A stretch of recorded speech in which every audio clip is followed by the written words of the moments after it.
intolerancia, burlas, agresiones y discriminación. Me parece necesario que me llamen matrimonio, porque ya hay una institución aquí llamada que consiste en la unión de hombre y mujer. Sórico, un espacio diverso para la reflexión y la promulgación de la igualdad de género, con Guadalupe Ramos Ponce. Bienvenidos.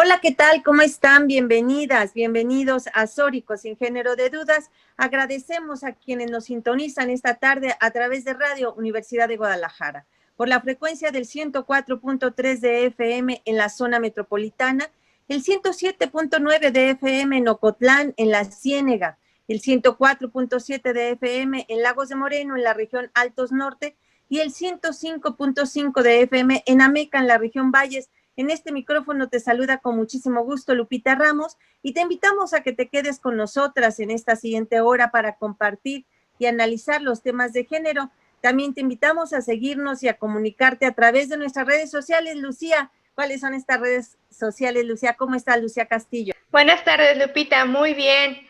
Bienvenidos una vez más a Sórico. Esperamos que nos sigan en nuestras redes sociales. Estamos en Twitter como @Sórico sin género, en Facebook como Sórico sin género de dudas y en nuestro canal de YouTube, donde ya pueden escuchar nuestros podcasts cada semana. También estamos como Sórico sin género de dudas.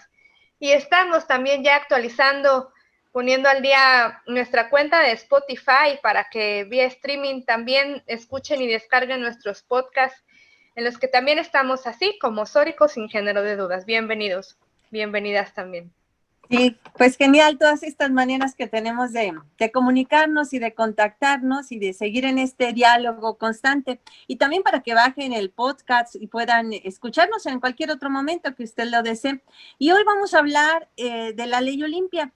Hace pocos días, hace pocas semanas, hablamos de la Ley Olimpia. Recientemente hablábamos de la Ley Olimpia, esta ley que el 11 de septiembre de este año entró en vigor en Jalisco, la Ley Olimpia que sanciona la violencia digital contra las mujeres. Sin embargo, les decía hace unas semanas que hablamos con una de las diputadas impulsoras de esta ley y nos hablaba pues de todas las maravillas y todo lo que significaba como avance significativo de derechos para las mujeres, el que estuviera vigente ya esta ley en Jalisco que sanciona la violencia digital.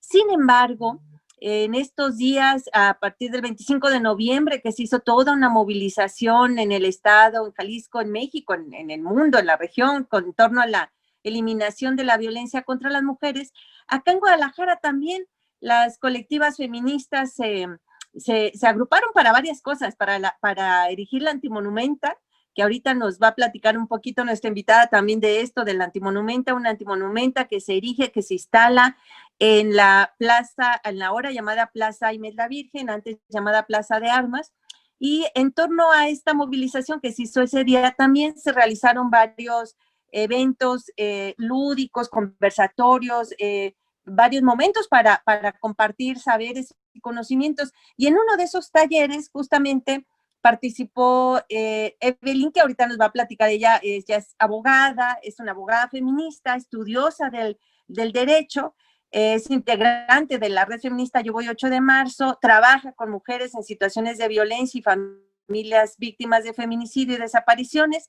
y ella con esta curiosidad que da el ser abogada y de actualizarse para dar este taller que daría ese día sobre la Ley Olimpia el 25 de julio, pues ella se percató de algo muy grave. Resulta que esa Ley Olimpia que recientemente acababa de ser aprobada y entrada en vigor en septiembre, pues había sufrido una reforma 2 meses después, el 7 de noviembre, menos de 2 meses después, el 7 de noviembre de 2020, se eliminó el delito de violación a la intimidad sexual, que nos permitía denunciar la exhibición de contenido erótico audiovisual sin consentimiento de la víctima.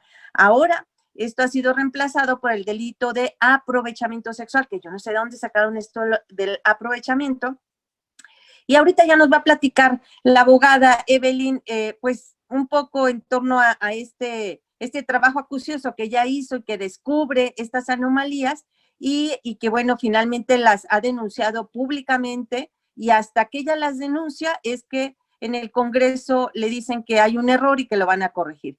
Bienvenida, abogada, bienvenida, Evelyn, al espacio de Sórico. Hola, buenas tardes, Lupita. Muchas gracias por la invitación, gracias por el espacio y estoy muy contenta de estar acá con ustedes.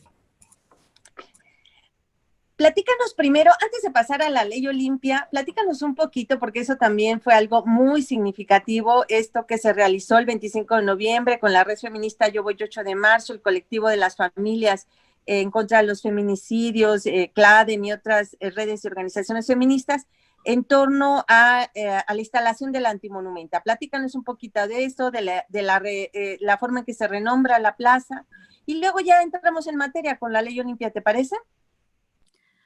Perfecto, me parece perfecto. Pues mira, Lupita, como tú sabes, también al dar acompañamiento a familias víctimas de feminicidio, este esfuerzo de construir y montar la antimonumenta en el espacio público no fue un esfuerzo que se haya dado de la noche a la mañana, sino que fue toda una organización por más de un año por parte del colectivo de familias y otras defensoras de derechos humanos.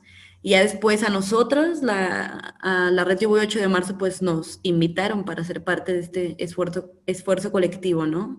Y ya a nosotros nos tocó, pues, hacer la organización de logística de la instalación de la antimonumenta y arropar la antimonumenta con una jornada político-cultural encaminada a la prevención y compartición de información en torno a las violencias contra la mujer. También nos pareció importante el lugar donde estaría esta antimonumenta. Nosotras creíamos que era necesario que irrumpiera en el espacio público, que estuviera en un lugar donde fuera incómodo y también muy visible, ¿no? Un lugar que fuera de tránsito para todos y todas las personas de esta ciudad. Y nos pareció la mejor idea que fuera justo en lo que antes llamábamos Plaza de Armas. Y pues justo ahí también surgió la idea de, pues si vamos a ocupar un espacio público y nos vamos a apropiar de él, ¿por qué no renombrarlo, no? Con algo que sí nos haga sentido. Y pues en este caso fue renombrar la plaza ahora Imelda Virgen, ¿no? En un homenaje y también a forma de denuncia del caso de Imelda Virgen, que pues a 8 años de su feminicidio no hay una sentencia firme que condene a los asesinos, ¿no? Pues muy importante esta antimonumenta y este espacio público que se tomó en este 25N y la vigilia que se realizó. Y bueno, en el marco de esto, creo que fue el día 26, Evelyn, cuando publicaste un video en las redes de Yo Voy 8 de marzo, explicando lo que estaba ocurriendo justo en el marco de esta fecha del Día Internacional para la Eliminación y la Erradicación de la Violencia contra las Mujeres, que pues el Congreso, digamos que de manera no sé si arbitraria, cómo nombrarle, dio o anuló lo ya aprobado, que es la ley Olimpia, que se aprobó desde septiembre. ¿Qué pudieras contarnos de este tema? Pues yo ya había dado el taller de acompañamiento jurídico antes de la jornada del antimonumento, de la instalación, y justo me invitaron a que lo replicara en la jornada, ¿no? Y te comento que yo había dado antes el taller, pero fue antes de la aprobación de la ley Olimpia. Y justo para este taller que iba a impartir de nuevo, dije, pues me voy a actualizar del tema, me voy a empapar un poco, porque la verdad no lo había estudiado, ¿no? Yo me pongo a estudiar el tema, descargo el nuevo código ya actualizado directo en la página del Congreso, que es donde lo puedes conseguir lo más actualizado posible, y me pongo a estudiarlo. Yo analizo los artículos que fueron modificados, los artículos delitos de nueva creación, y armo mi presentación, ¿no? Me puse a investigar con otras compañeras acerca del tema para estar bien empapada, y justo un día antes, o sea, el 24 de noviembre, yo, como no los tenía impresos esos artículos y los quería compartir con las compañeras del taller, dije, pues déjame bajo otra vez el código porque no tengo mi computadora a la mano. Bajo de nuevo el código del Congreso, me pongo a estudiar de nuevo los artículos y es cuando me doy cuenta que ya no estaba el delito de violación a la intimidad sexual, ¿no? De primero dije, pues a lo mejor la página está mal, volví a descargar el código como 4 veces y me di cuenta que ya no estaba el artículo, me pareció muy raro, pero al principio no me alarmé porque pensé pues que era quizá un error del internet o algo así, ¿no? Dije, bueno, pues lo más fácil de comprobar si hubo una modificación o no es checando los artículos transitorios. Y fue cuando me di cuenta que el artículo 176 bis 1, donde se tipificaba el delito de violación a la intimidad sexual, había sido reformado el 7 de noviembre y que en esa reforma pues se había entonces tipificado ahora el delito de aprovechamiento sexual, ¿no? Y yo, la verdad, ahí ya fue cuando me alarmé, me enojé, me llené muchísimo de rabia y sí pensé entonces solamente estuvo vigente 2 meses el delito que les acabo de mencionar y ahora por debajo del agua hacen de nuevo una reforma, nadie se entera, ¿qué hago, no? Y lo primero que hice fue comunicarme con Lupita Ramos, le dije, oye Lupita, descubrí esto, ¿no? ¿Qué hago? Y creo que tampoco como que me entendía porque yo estaba así como toda eufórica de, oye, es que descubrí esto, ¿qué hago? ¿Qué hago? Y ya estuvimos platicando el tema y lo que decidí fue comunicarme directamente con Paola Lazo y Malena de la Secretaría de la Igualdad Sustantiva para preguntarles si ellas sabían algo al respecto. Y ellas fueron las que más tarde, unas horas más tarde, el día 24, me dicen que habían hablado con algunos de los legisladores y que parecía que había habido un error en el procedimiento, ¿no? Y hasta ahí había quedado al principio, ya después yo hice el video donde pues denuncio el hecho y fue cuando se empieza a hacer como más grande este asunto. Sí, fíjate, ahorita que me mencionas, yo me acuerdo cuando hablamos y tú me decías, y efectivamente yo no te entendía, porque yo no, o sea, yo creí que ese había sido, de hecho así lo comenté, busqué a personal de las y los asesores que estuvieron trabajando en la ley Olimpia para preguntarles, y tampoco, o sea, ellos me respondieron más o menos lo que yo te respondí a ti, ¿te acuerdas? Y era una Sí. cosa como que si se hubiese adicionado un delito más, pero no que se había eliminado lo anterior, o sea, eso no me lo dijeron en ningún momento, y yo creía que estaba esa actualización, pero que lo demás ahí estaba vigente.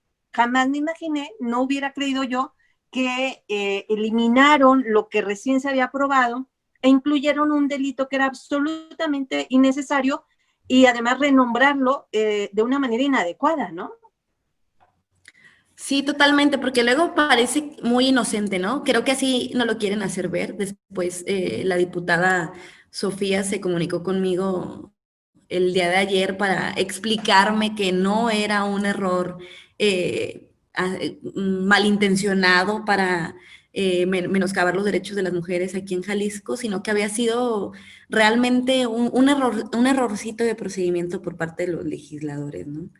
Y lo que yo le mencioné a la diputada Sofía García, le dije, bueno, es que ese tipo de errores no suceden, ¿no? Todos sabemos que la aprobación de leyes o sus respectivas reformas son procedimientos muy complejos que son estudiados por la Cámara, por las comisiones que se encargan de hacer el dictamen. Entonces, que se haya dejado pasar algo así justo cuando 2 meses antes se había reformado esa ley y en cuanto a ese tema me parece bien absurdo que crean que nosotros vamos a creer que fue un error sin dolo. También yo recuerdo que algo nos comentaba, e incluso podemos tal vez meter el audio aquí en el programa, de lo que nos comentaba la diputada, que tenían 90 días, me parece, para que la ley tuviera su reglamentación, me imagino, y pues en los ayuntamientos hubiera también esta como concordancia con los reglamentos internos de los ayuntamientos para aplicar la ley, ¿no? Para que se tipificara, no sé cómo, ustedes son abogadas, me corregirán. Y ella hablaba de que pues también se tenía que socializar y se tenía que establecer presupuesto para esta ley Olimpia. Pero ahora, pues, ¿qué queda en el tintero? ¿Qué es lo que procede, Evelyn, sobre este tema? Pues de nuevo reformar el código Es lo único que se puede hacer. De hecho, ayer hablando con la diputada, lo que me dijo fue que su equipo se dio cuenta del error el 27 de noviembre. Yo la verdad creo que fue porque como yo alarmé a las compañeras de la secretaría, pues obviamente la información llegó a su equipo, ¿no? Porque se empezó a buscar por ahí qué había sucedido con este tema. Entonces, lo que me dice la diputada, que el mismo viernes ella presentó una nueva iniciativa de reforma al Código Penal, donde no se eliminaría el delito 176 bis 1 que tipifica el aprovechamiento sexual, sino que se adicionaría otra vez, pero ahora en el 176 bis 3, el delito de violación a la intimidad sexual y quedaría exactamente como había quedado el 17 de septiembre del presente año. Entonces, ahora lo que espera es seguir haciendo presión con pues este tipo de información que estamos compartiendo acá para que realmente pues lo aprueben y quede otra vez pues tipificado en el Código Penal de Jalisco, ¿no? Oye, a mí me parece muy grave todo esto, es muy grave, Sí. no es una cosa menor, es decir, no se trata de un error en donde se omite una coma, un punto, una palabra, esos son errores. Pero aquí estamos hablando de un proceso legislativo que implicó quitar lo que recientemente se había aprobado y que implicaba reconocimiento de derechos de las mujeres y sobre todo implicaba que por primera vez se hablara de delitos en donde explícitamente se señalaba la violación a la intimidad sexual. Y de pronto, mes y medio después, cuando se supone que están en este proceso legislativo de socializar la nueva ley, las nuevas reformas, etcétera, se reforma o sea, se reforma lo mismo, lo que recién se había aprobado, para cambiarlo y dejar otras cosas totalmente distintas, ¿no? Entonces, no sé, a mí esto me preocupa por la gravedad y por la manera en que tratan de minimizarlo, ¿no? Yo creo que aquí se tiene que hacer una investigación profunda de qué es lo que pasó ahí. Tienen que iniciar investigaciones y a quienes resulten responsables de esas situaciones tienen que pasar por Contraloría y por sanciones. O sea, no podemos seguir permitiendo que este tipo de situaciones ocurran como si fuera cualquier cosa, ese error que nos quieren o nos pretenden hacer creer que fue un error, cuando se trata de responsabilidades y quien comete una falta de esta naturaleza tiene que asumir las consecuencias. Sí, por supuesto, yo también creo que este error, pongámoslo entre comillas, no se subsana con una nueva reforma, ¿no? Yo también estoy completamente de acuerdo contigo de que tiene que haber una investigación al respecto y que se sancionan a las responsables. Y en este caso yo diría yo me atrevería a decir que la responsable no es la diputada impulsora de la ley, o sea, Sofía García, sino la reforma que vino a reformar lo que apenas se había tipificado, ¿no? Y esta reforma que tipifica el aprovechamiento sexual es una reforma de un hombre para acabarla de fregar, ahora sí diríamos, de Quirino, el diputado Quirino, que es de la banca de Movimiento Ciudadano, ¿no? Él yo creo que es a quien hay que investigar porque su iniciativa fue la que quitó del Código Penal la violación a la intimidad sexual. Entonces, pues, ¿qué pasó ahí, no? Yo creo que es lo que queremos, respuesta de qué pasó, cómo pasó. Sí, yo coincido contigo, porque de hecho tuvimos en el programa la diputada, eso fue el 14, no, ¿cuándo fue? En noviembre, ¿verdad? 14 de noviembre, Sí, ¿verdad, 14 Lucía? de noviembre. Exacto, entonces, para entonces ya se había hecho la otra reforma, la del 7 de noviembre.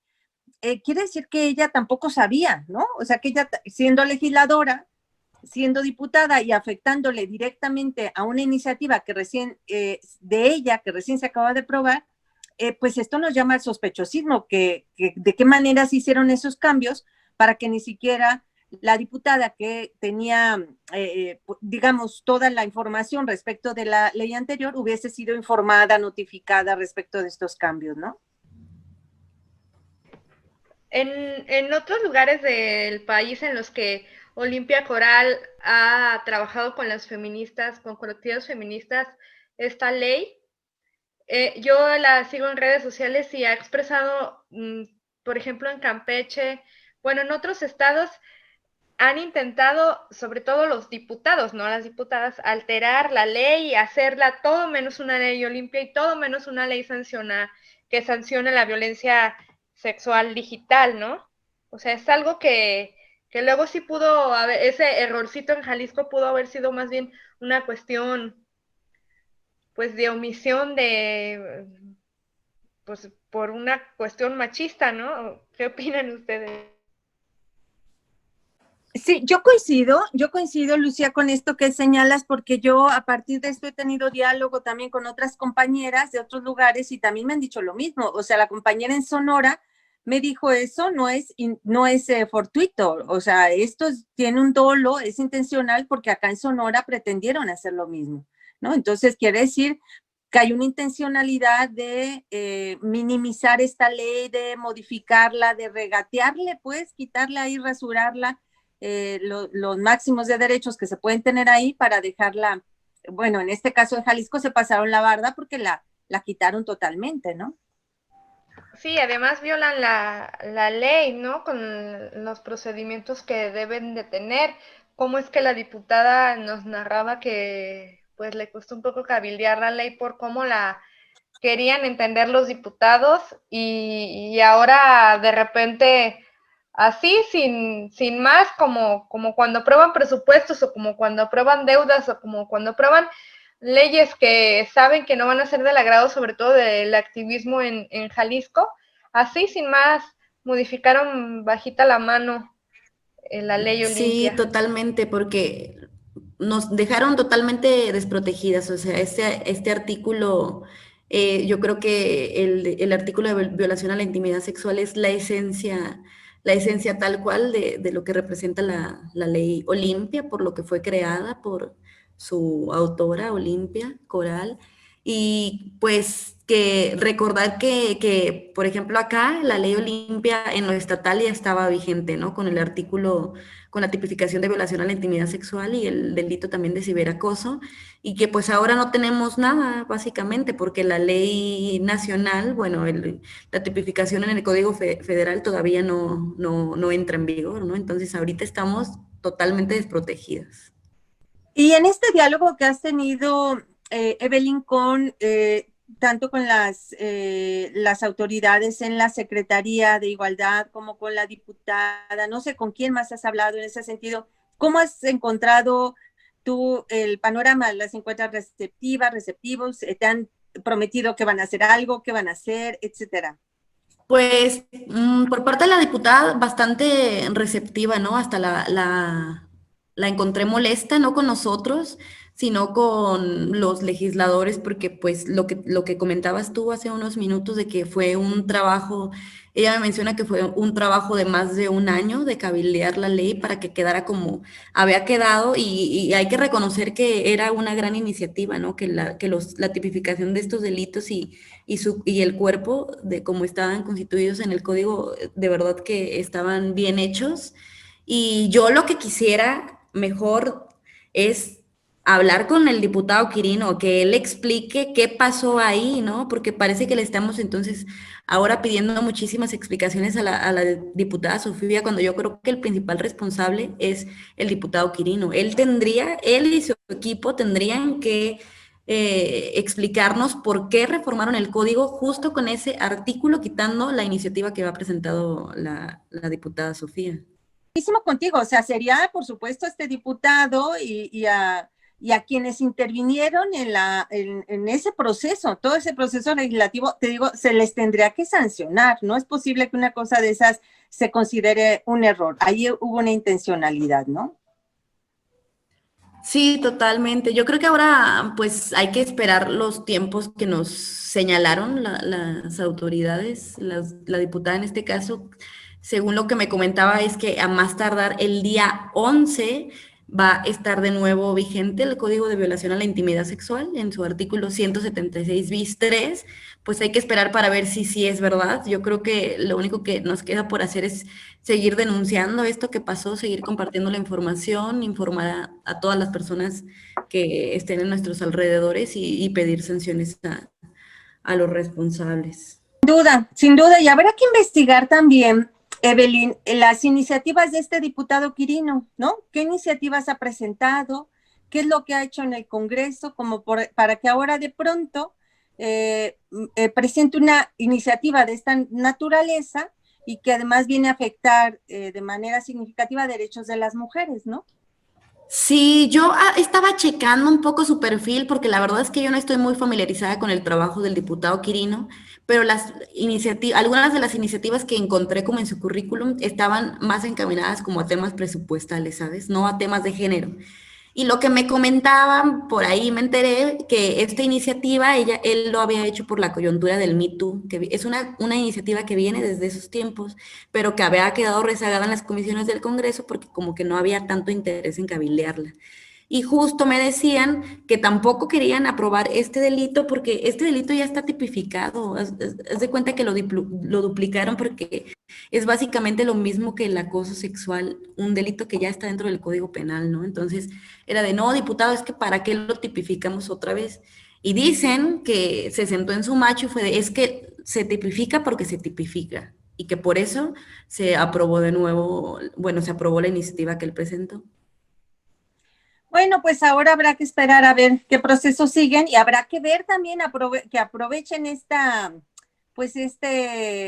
carrera que tienen para aprobar leyes y para modificar y para hacerlo de manera express, para que cambien muchas cosas que hemos pedido desde hace tiempo, ¿no? Por ejemplo, el delito de abuso sexual infantil, que impide que las niñas, por ejemplo, que viven violencia sexual, se les consignen los casos como violación sexual y por lo tanto no pueden acceder luego a la interrupción legal del embarazo conforme a la norma 046 que habla de violación sexual y no de abuso sexual infantil. Entonces, eso y otros delitos más que tendrían que revisar para que de una vez los modifiquen, ya que están tan encarrerados y encarreradas, ¿no? Pues es tiempo de un primer corte, ¿no, Lucía? Así es, vamos a nuestro primer corte de estación, regresamos en un momento más a Sórico sin género de dudas. El respeto a la preferencia ajena es la paz. Sórico. El poder sexual se refleja en la apertura mental. Sórico.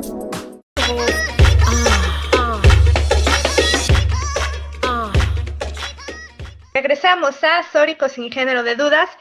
Hoy estamos hablando sobre la anulación, este pequeño error que tuvieron los diputados del Congreso del Estado de Jalisco al modificar o más bien eliminar la ley Olimpia que ya había sido aprobada desde septiembre y que pues se supone ya debería estar en el Código Civil, pero no fue de esa manera.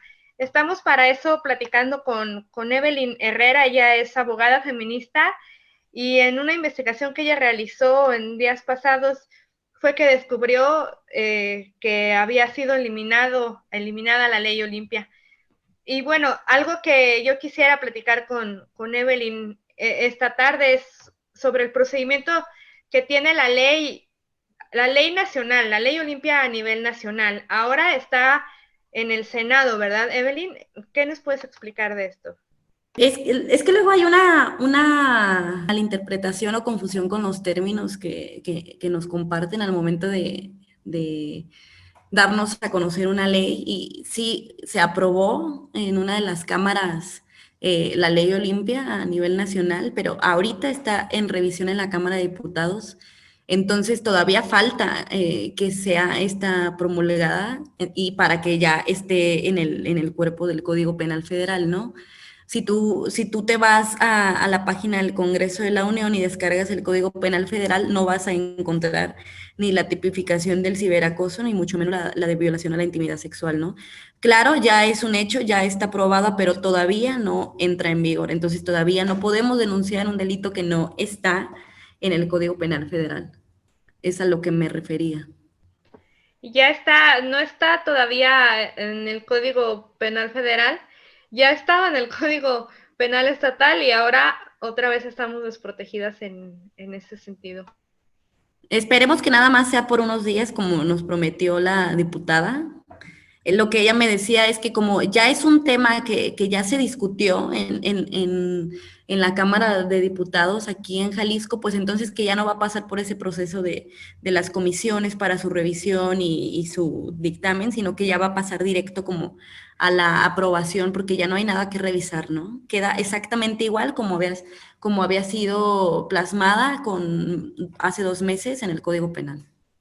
¿Cómo es que quedó plasmada? Vamos a recordarle al auditorio de qué trata esta ley Olimpia, porque hablamos de la ley Olimpia, pero en realidad no es una ley específica que lleve el nombre, sino es una serie de reformas que se hacen a estas leyes secundarias y que realizan la protección o la sanción de ciertas conductas. ¿Nos puedes recordar un poquito, Evelyn, en qué consiste? Sí, mira, yo cuando dije que me parecía que era una buena iniciativa esto de la violación a la intimidad sexual, es porque no solamente sanciona a la persona que te enseña o que divulga el pack o la fotografía de un desnudo de una chica, sino que todos aquellos cómplices que también divulgan este contenido, ¿no? O que lo comercializan, que hacen mal uso de él. Entonces, ahí me parecía importante, ¿no? Que sigue toda una cadena de posibles cómplices de la comisión de este delito. Y entonces el delito dice lo siguiente: comete el delito de violación a la intimidad sexual quien por cualquier medio difunda, exponga, divulgue, almacene, comparta, distribuya, compile, comercie, solicite, haga circular, oferte o publique o amenace con difundir imágenes, audios o videos de contenido real, manipulado y o alterado de una persona desnuda, parcial o totalmente, o cualquier contenido erótico o sexual, ya sea impreso, grabado o digital, sin el consentimiento de la víctima, o que haya sido obtenido bajo engaño o manipulación. Ese es el contenido de la tipificación de este delito. Ese es el que fue eliminado. Ese es el que fue eliminado, que para mí era el más importante. Sí, por supuesto. Sí, fíjate, y además nosotros lo conversamos con la diputada Sofía, nos decía con mucha alegría justo el alcance de este delito, de esta tipificación, así tal cual tú lo señalas, que para todas y todos los demás que se dedicaran a difundir también esa información, pues también iban a tener sanciones y responsabilidades penales, ¿no? Y qué pena, pues, que lo hubiesen eliminado así nada más, o sea, fíjate que alguna ocasión escuchaba una frase, yo no sé si sea cierta, que se la atribuyen a Napoleón, yo no sé si sea cierta porque no tengo la referencia histórica de eso, pero cuando a mí me dijeron que Napoleón decía que la gente no debía de ver dos cosas, ni cómo se hacen las salchichas, ni cómo se hacen las leyes. Y yo no sé si lo dijo Napoleón, pero quien lo hubiera dicho tenía toda la razón. Me imagino que debe ser asqueroso ver cómo preparan las salchichas, como de asqueroso deben ser los procesos legislativos en donde ocurren situaciones tan graves como esta, en donde se elimina un delito y una norma recién aprobada que hace garantía de derechos de las mujeres y que de pronto nos dicen que nadie sabe nada, ¿no? Que nadie supo cómo ocurrió eso. Yo te contestaría con otra pregunta.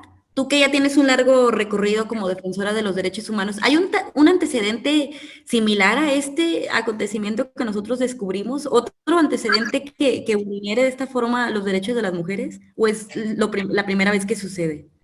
No, desafortunadamente eso es lo común, te voy a decir.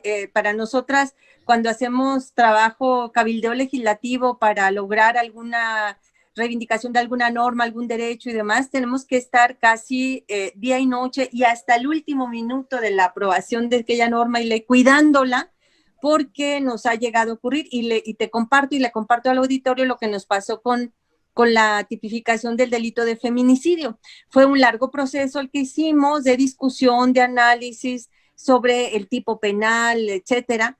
Y resulta que el día de la votación, el día que se sometió a discusión en el Pleno, la iniciativa a mí de pura así casualidad se me ocurrió pedirle a uno de los asesores de ese diputado entonces que la había presentado, pedirle que me mostrara la iniciativa que se estaba discutiendo para ver si era la misma que habíamos discutido en comisiones, a la que le habíamos dado seguimiento, y resulta que no.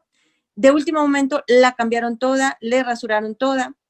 Y imagínate, ya en el momento en que la estaban discutiendo, se trataba de otra iniciativa completamente distinta a la que las organizaciones de la sociedad civil habíamos estado impulsando, ¿no? Pues en ese momento pedimos a las mujeres diputadas de todos los partidos, les llamamos en ese momento ahí a que se acercaran con nosotras, que estábamos ahí atrás de la valla donde ellas están sentadas, para comunicarles lo que estaba ocurriendo y pedirles que esa no se aprobara así, o que en todo caso se hicieran las modificaciones que nosotras estábamos pidiendo. Una diputada, lo que son las cosas, una diputada panista, digo panista, lo que son las cosas porque normalmente luego ellas están en otras iniciativas distintas, pues, pero en esa la diputada tomó mi documento, me lo pidió, y con mi documento en mano desde su curul pidió que se incorporaran todas las cuestiones que nosotras estábamos pidiendo. Y así fue, ¿no? Así de último momento. Por eso te digo que esto ha ocurrido, ahí está presente, y es muy desafortunado que luego no tengan desde ahí, desde el Congreso, diputadas y diputados, un compromiso real con las causas, en este caso con las causas sociales, pero especialmente con las causas de las mujeres, y a veces los toman solamente como bandera política, ¿no?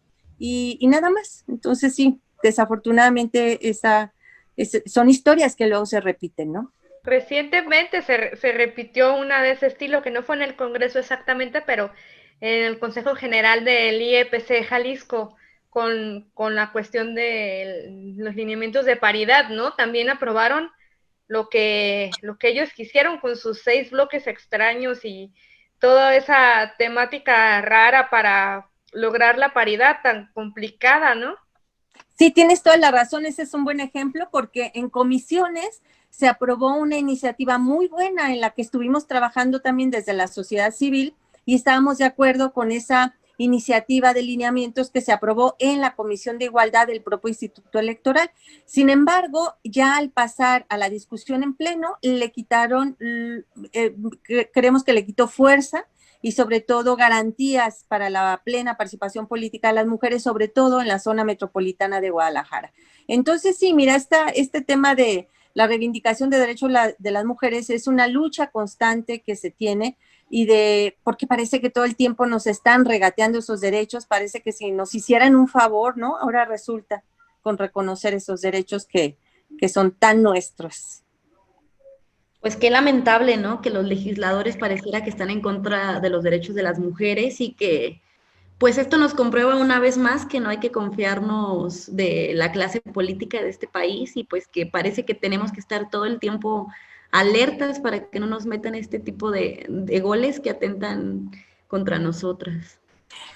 Sí, precisamente, pues regresar un poquito a la jornada del 25 y 26, porque fue parte de las reflexiones que estuvimos realizando en ese 25-26, junto con los colectivos de las familias víctimas de desapariciones, de feminicidios, pero también con compañeras que muy generosas estuvieron impartiendo ahí talleres distintos, etcétera. Entonces yo creo que también es importante recordar acá en este programa pues también lo vivido en esa jornada del 24 y 25 y el compromiso feminista tan fuerte que tenemos acá en Guadalajara, en Jalisco, para realizar estas acciones, ¿no?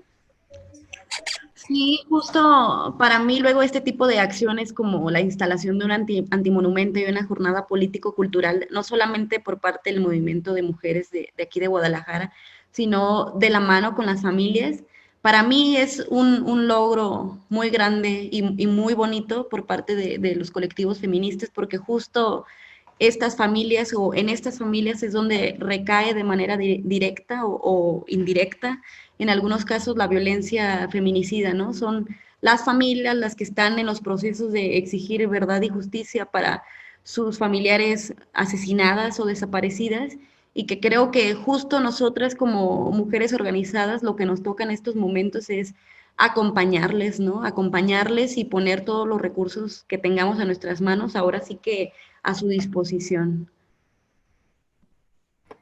Evelyn, y en este día de la instalación de la antimonumenta que diste el taller, tuve la fortuna de escuchar y grabar parte del taller que diste de autodefensa jurídica.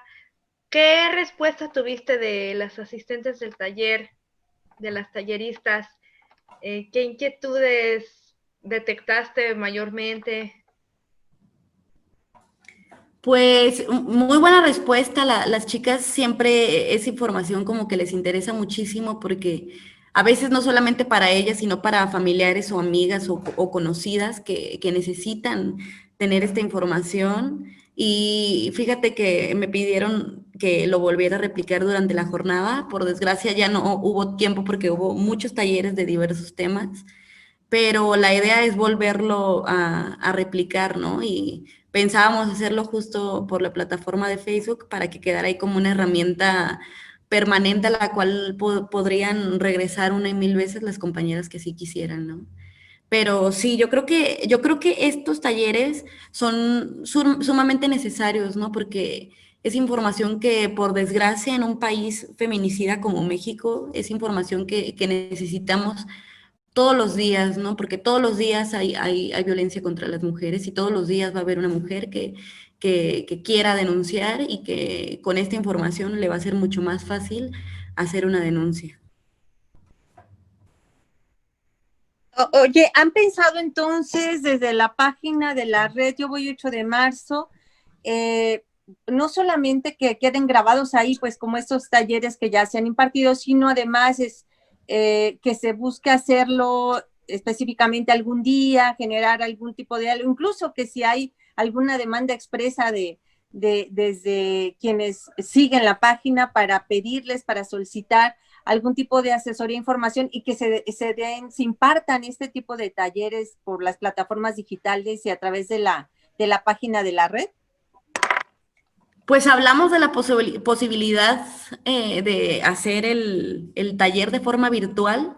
Todavía no lo hemos organizado, o sea, no tenemos todavía como fecha y hora de cuándo va a suceder. Esperemos que sea muy pronto, porque sí siguen preguntando las compañeras. Igual y estaría también súper rico pues padre para todas que fuera quizá hasta con otras invitadas que sean más especializadas en ciertos temas, ¿no? Porque luego yo, por ejemplo, este taller lo armé encaminado únicamente a la cuestión penal, pero pues también en el centro de justicia pueden darles acompañamiento con temas civiles o familiares, ¿no? Que van de la mano con la violencia de género. Sí, sin lugar a dudas. Y bueno, antes de que concluyamos el programa, Evelyn, a mí me gustaría mucho recordarle a nuestro auditorio que tú no solamente eres abogada feminista, activista, defensora de los derechos de las mujeres, sino que además eres también familiar de una víctima, también eres víctima porque de manera colateral cuando se tiene la ausencia, la desaparición de alguien en la familia, las víctimas se convierten no solamente socialmente, o sea, la sociedad en sí misma hay una afectación social, pero especialmente esta afectación es en la familia.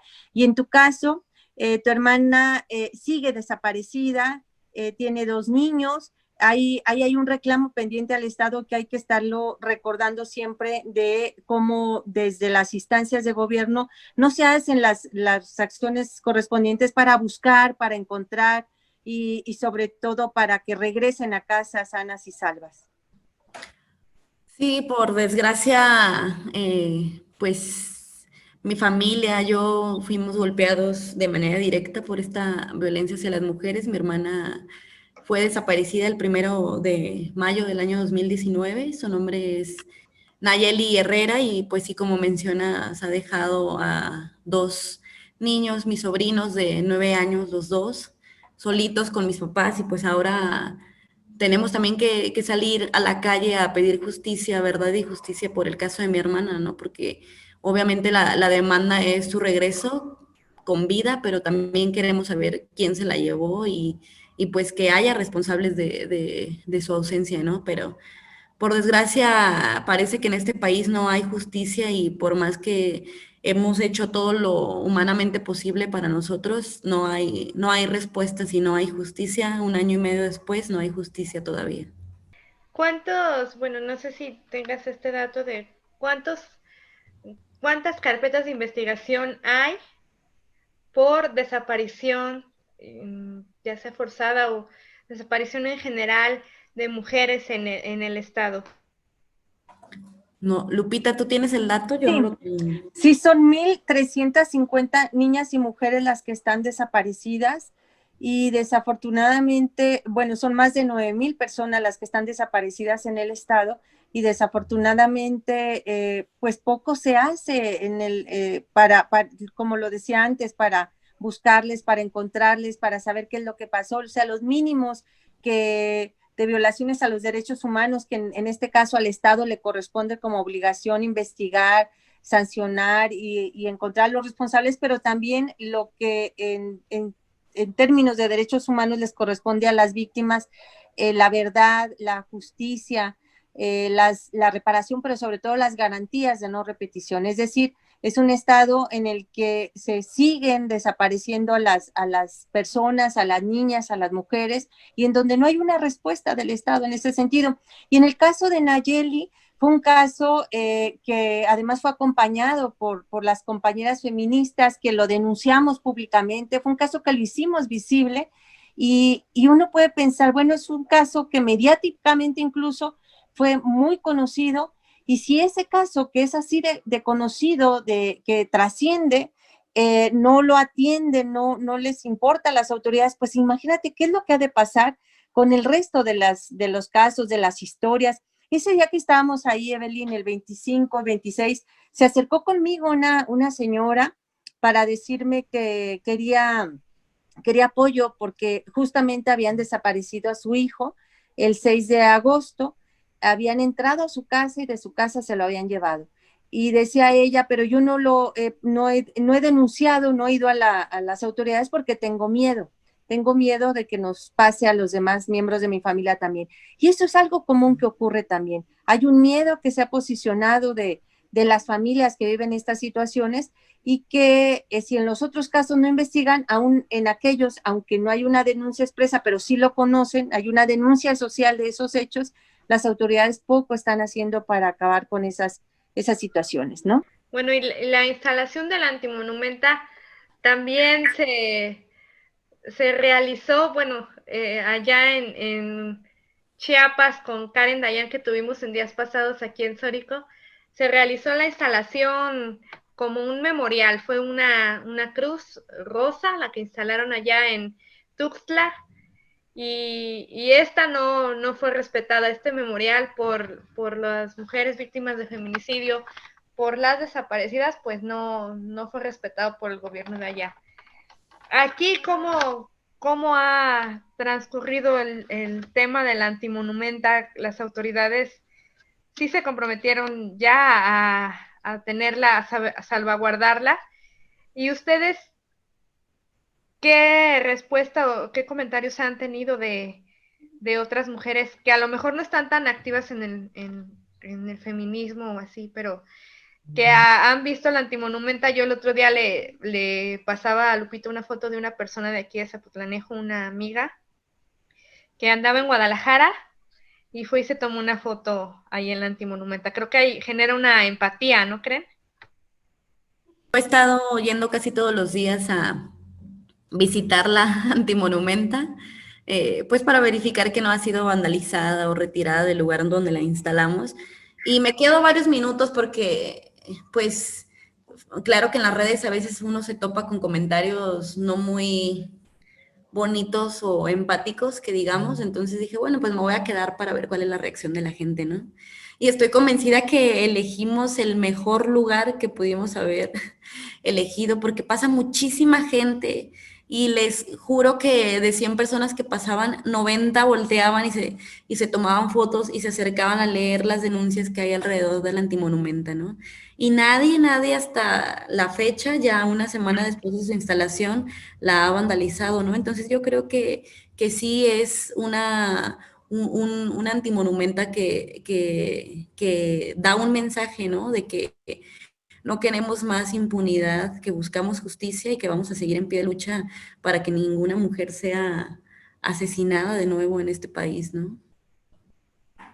Sí, de hecho, pues pues esa es la consigna, ¿no? Con la que las familias dejaron esa antimonumenta ahí, de que la dejan en comodato al ayuntamiento y le dan la autorización de retirarla de ese lugar únicamente cuando el día y la ocasión en que ya no exista una sola mujer asesinada, una sola mujer desaparecida en el estado, ese día entonces tienen la autorización de retirar la antimonumenta. Bueno, estamos llegando a la recta final del programa de Sórico Sin Género de Dudas. Les recordamos que hoy el tema que abordamos es la eliminación, anulación de la ley Olimpia en el Código Penal del Estado de Jalisco, y para eso tenemos como invitada a Evelyn Herrera, abogada feminista, y pues podemos ir concluyendo este día, este programa, pues pensando en qué otras legislaciones hay pendientes y recordar qué es lo que nos espera ahora con la ley Olimpia, qué esperamos que los diputados, bueno, pues que esperamos que hagan su trabajo, ¿verdad? Y que hagan su trabajo de salvaguardar los derechos de las mujeres y que pues cumplan con lo prometido, ¿no? Que se supone que este 11 de diciembre estará de nuevo en el Código Penal, violación a la intimidad sexual. Entonces hay que estar al pendiente de que eso realmente suceda y pues seguir presionando a los diputados para que hagan la chamba que les corresponde. Sin duda. Pues muchísimas gracias, Evelyn. No me queda más que agradecerte también tu disposición, pero sobre todo tu compromiso feminista y además, pues esta oportunidad que hubo de que tú descubrieras eso, porque si no hubiera sido así, Evelyn, o sea, esto hubiera pasado, estamos ya en año electoral, estos diputados ya se van, piden licencia, están en otra cosa, todo el mundo está en otra cosa, y eso hubiera quedado ahí permanentemente y como un oprobio, pues, ¿no? A lo ocurrido. Entonces, pues gracias también por esta acuciosidad tuya de revisar las leyes, de estar ahí al pendiente y darte cuenta de esta falta tan grave que se había cometido en el Congreso de Jalisco. Muchas gracias por eso. No, pues a ustedes por acompañarnos en el proceso y también por su trabajo y su lucha incansable por los derechos de las mujeres.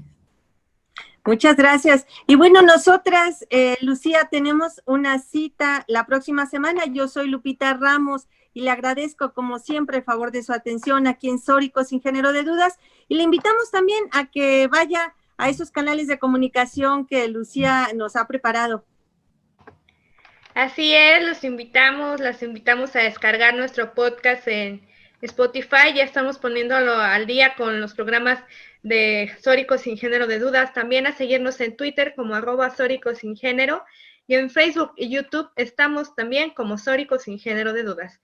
Nos escuchamos la próxima semana. Hasta entonces. Intolerancia, burlas, agresiones y discriminación. Me parece necesario que me llamen matrimonio porque ya hay una institución aquí llamada que consiste en la unión de hombre y mujer. Sórico, un espacio diverso para la reflexión y la promulgación de la igualdad de género, con Guadalupe Ramos Ponce. Gracias por acompañarnos.